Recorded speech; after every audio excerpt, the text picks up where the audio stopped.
অন্তর্বর্তী সরকারের বিরুদ্ধে সমালোচনা করে যদি এখান থেকে বেরিয়ে যায়, আমি নির্ভয়ে বেরোতে পারবো যে আমাকে কোনো গোয়েন্দা পুলিশ এসে গ্রেপ্তার করবে না এবং গ্রেপ্তার করে আমাকে কোনো আয়না ঘরে রাখবে না।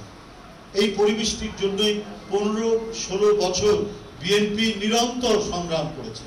আর সংগ্রাম করতে গিয়ে আমাদের কত ছেলে, আমাদের কত নেতা তারা যে গুম খুনের শিকার হয়েছে, যদি আমি তার তালিকা ধরে বলি তাহলে সারা দিন পার হয়ে যাবে।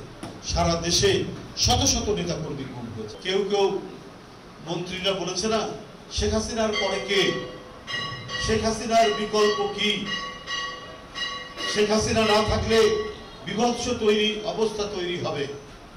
ওবায়দুল কাদের একবার বলেছেন যে 1 লক্ষ লোক মারা যাবে, আবার আরেকবার বলেছেন যে 10 লক্ষ লোক মারা যাবে। তো 5ই আগস্ট হলো, শেখ হাসিনার পতন হলো, শেখ হাসিনা পালিয়ে গেলেন। কিন্তু কই ওবায়দুল কাদের যে বললেন, ওর মন্ত্রীরা বললেন, হাসানুল হক ইনু বললেন, তো কিছুই তো হলো না।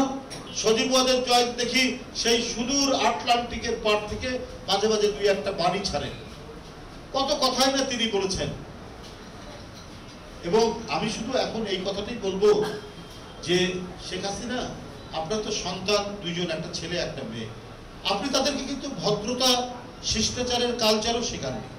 এই সজীব ওয়াজেদ জয় দেশের 3বারের প্রধানমন্ত্রী, দেশনেত্রী বেগম খালেদা জিয়াকে তুই বলে সম্বোধন করেছেন তার কয়েকটি বক্তৃতায়। এরা ভদ্রতা এবং কালচারও এরা শিখেনি, এরা শিষ্টাচার শিখেনি, শুধু ধৃষ্টতা, শুধু ঔদ্ধত্য আর নিজের অহংকার।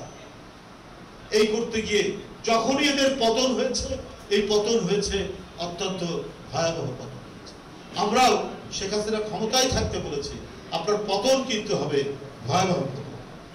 উনি কানে লাগান, গ্রাহ্য করেন যে নিজের দেশের লোক বিদ্রোহ করতে পারে, অতএব আইন শৃঙ্খলা বাহিনীর মধ্যে আমি আমার প্রিয় দেশের কিছু লোককে ঢুকিয়ে রাখি, নাহলে বাংলাদেশের বিজেপি পুলিশ, এখানে তো হিন্দি কথা বলার লোক নেই, হিন্দি বলতেই জানে না, তাহলে এই হিন্দি ভাষী লোকরা আমাদের আন্দোলন দমানোর জন্য শেখ হাসিনা ভাড়া করে তাদেরকে নিয়ে আসলেন।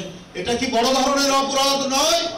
আপনি হত্যা করেছেন বাচ্চাদেরকে, আপনি গুম করেছেন রাজনৈতিক নেতা কর্মীদেরকে, আপনি ক্রস ফায়ার দিয়েছেন রাজনৈতিক নেতা কর্মীদেরকে।